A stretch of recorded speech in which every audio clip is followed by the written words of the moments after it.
दोस्तों, मैं हूं अभिषेक और आज हम बात करेंगे दो फोन्स के बारे में। एक का नाम है कूलपैड नोट 5 और दूसरे का नाम है रेडमी नोट 3। और इस वीडियो के अंदर हम इन दोनों फोन्स को कंपेयर करेंगे इनकी स्पेसिफिकेशंस के बेसिस पे और किस प्राइस पे ये फोन आते हैं और आपको क्या क्या चीजें इन फोन में मिलती है। अगेन, ये कोई एक फुल कंपैरिजन रिव्यू नहीं है, ये एक इनिशियल स्पेक्स कंपैरिजन है जिसके बेसिस पे आपको पता चल सकता है कि कितने पैसों में आपको क्या चीजें दोनों फोन में मिलती हैं। दोनों फोन देखा जाए तो काफी स्टेबल फोन है, कोई दिक्कत आपको नहीं आएगी डे टू डे यूजेज में। और अब बात करते हैं इन दोनों फोन की प्राइस के बारे में। तो कूलपैड नोट 5 आज इंडिया में लॉन्च हो चुका है और 20 अक्टूबर को Amazon.in पे ये फोन बिकना शुरू होगा और उसके बाद आप इसे ओपन सेल में खरीद सकते हैं।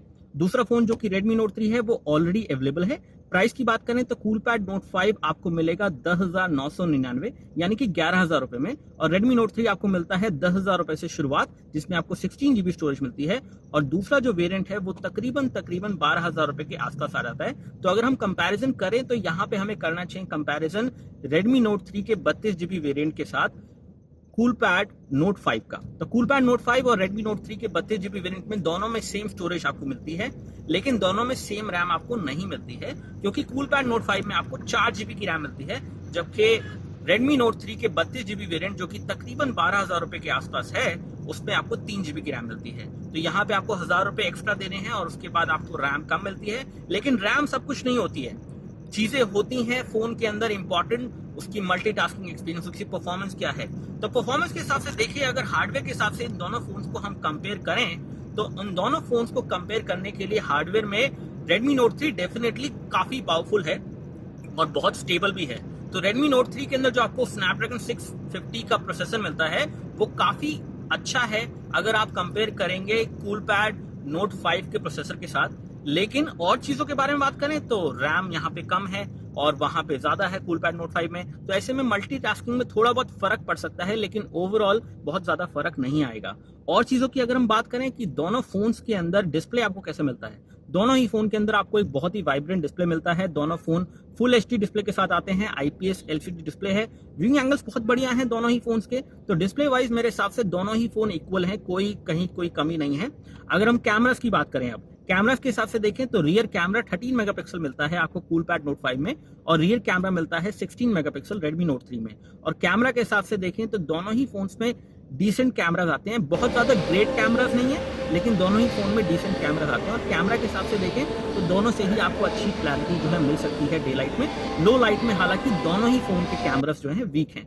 अगर हम फ्रंट की बात करें तो फ्रंट में आपको 8 मेगापिक्सल का कैमरा मिलता है कूलपैड नोट 5 में, और साथ साथ आपको LED फ्लैश भी मिलती है, जिसकी वजह से आप डार्क लाइट में अच्छे फोटोज ले सकते हैं। और डे लाइट में फ्रंट कैमरा से फोटोज अगर आप दोनों फोन से लेंगे तो दोनों में ही अच्छी आएंगी। हालांकि लो लाइट में थोड़ा फर्क पड़ेगा कूलपैड नोट 5 पे, क्योंकि उसमें आपको फ्रंट कैमरा फ्लैश जो है दी गई है। इसके अलावा और चीजों की बात करें जैसे कि बैटरी के मामले में मेरे हिसाब से दोनों ही फोन इक्वल हैं। हालांकि बैटरी सेम नहीं है, लेकिन 4000 mAh से ज्यादा की बैटरी दोनों ही फोन में मिल जाती है। तो ओवरऑल देखा जाए तो दोनों ही फोन आपको अच्छा बैकअप दे देंगे। अगर हम डिस्प्ले की बात करें तो डिस्प्ले दोनों ही फोन में सेम है, डिस्प्ले साइज दोनों ही फोन में सेम है, यानी कि 5.5 इंच का डिस्प्ले साइज आपको दोनों ही रेडमी नोट 3 और कूलपैड नोट 5 में मिलता है। और चीजों के बारे में बात करें जैसे कि बिल्ड क्वालिटी, डिजाइन, अगर हम डिजाइन की बात करें तो डिजाइन रेडमी नोट 3 का बहुत बढ़िया है, और अगर कूलपैड नोट 5 की बात करें तो वो भी कोई बुरा नहीं है, वो भी बढ़िया है। दोनों ही फोन अच्छी बिल्ड क्वालिटी के साथ आते हैं, यानी कि आपको दोनों फोन्स पे पीछे की तरफ मेटल का बैक कवर मिलता है जो कि एक अच्छे ब्रश मेटल फिनिशिंग के साथ आता है। ऊपर और नीचे आपको प्लास्टिक के पार्ट्स मिलते हैं जिससे आप सिग्नल वगैरह रिसीव कर पाए। दोनों ही फोन यूनिबॉडी फोन है, तो देखा जाए तो दोनों ही फोन काफी बढ़िया फोन है और प्राइस के हिसाब से देखा जाए तो एक दूसरे के काफी आसपास भी हैं।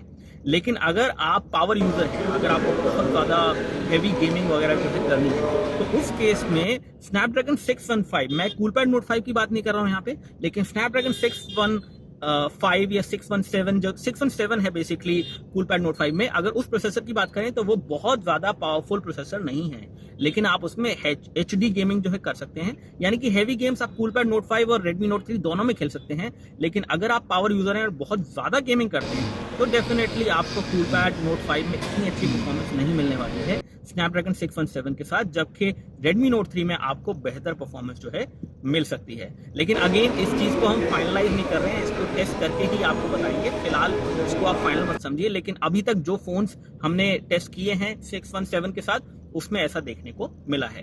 और चीज़ों के बारे में बात करें जैसे कि फास्ट चार्जिंग, तो फास्ट चार्जिंग आपको Redmi Note 3 में एक्चुअली ऑफिशियली तो मिलती नहीं है, लेकिन आप फास्ट चार्जिंग कर सकते हैं। यहाँ पे आपको फास्ट चार्जिंग नहीं मिलती है, लेकिन देखा जाए तो प्राइस के हिसाब से दोनों ही फ़ोन बढ़िया हैं, लेकिन कुछ कमियाँ Redmi Note 3 में हैं तो कुछ कमियाँ CoolPad Note 5 में भी हैं, और ओवरऑल कुछ बैलेंस सा यहाँ पे आ रहा है। अगर हम UI की बात करें, सॉफ्टवेयर इंटरफेस की बात करें, तो मी UI जो कि Redmi Note 3 पे आपको इस टाइम पे मिल सकता है, उसमें काफ़ी सारे फीचर्स आप यूज़ कर सकते हैं।